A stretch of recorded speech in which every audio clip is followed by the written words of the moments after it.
बिहानैको सूर्योदयसँगै नमस्कार सेवा र गुड मर्निङ।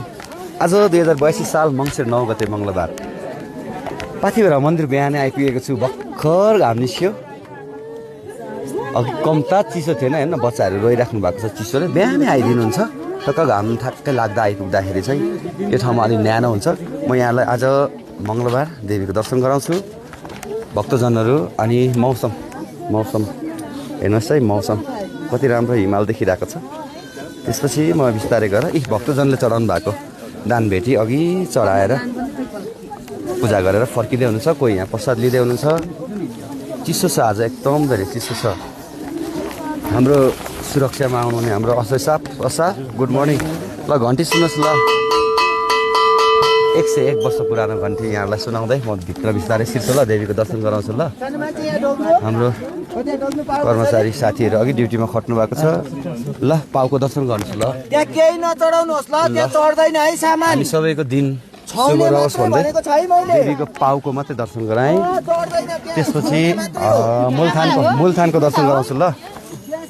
दाजु सेवारो ल। मूल उत्पत्ति स्थान यहाँहरूलाई मैले टाढाबाट आएर आफ्नो भाकलहरू पुरा गर्ने ठाउँ यही हो, ढोग्ने ठाउँ यही हो, मूल उत्पत्ति स्थान यही हो भनेर म बार देखाउने गर्छु। यही हो, यहाँलाई देखाएँ। त्यसपछि लाइनमा आफ्नो पूजाको प्रतीक्षामा पूजा गर्नलाई तयारीमा हुनुहुन्छ भक्तजनहरू। मजाले मौसम खुलेको छ। हिमाल कताबाट देखाउँ फेरि पनि देखाउन मन परेको थियो। सूर्योदय हेर्नुहोस् ल, ठ्याक्कै मन्दिरको पछाडिबाट सूर्योदय देखिन्छ। अब चाहिँ तातो भयो, हेर्नुहोस् न। विभिन्न विधिबाट होइन हरेक किसिमका भक्तजन आउनुहुन्छ। हेर्नुहोस्, उहाँ चाहिँ कामदै हुनुहुन्छ। उहाँको आफ्नो भगवान्प्रति मन्दिरमा आएपछि धेरैजना कति कामेर आफै कम्पन हुन्छ होइन। कतिजना उफ्रिनुहुन्छ, कतिजना रुनुहुन्छ, कतिजना कराउनुहुन्छ। मेरो भाकल थियो, भाकल पुरा गर्न आएको भनेर टाढाबाट देवीको दर्शनमा अघि बिहानै आइपुग्नुहुन्छ, राति नै होइन।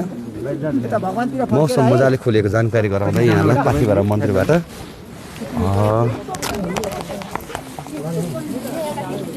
पछाडि हेर्नु है, उतापट्टि घाम लागिरहेको छ।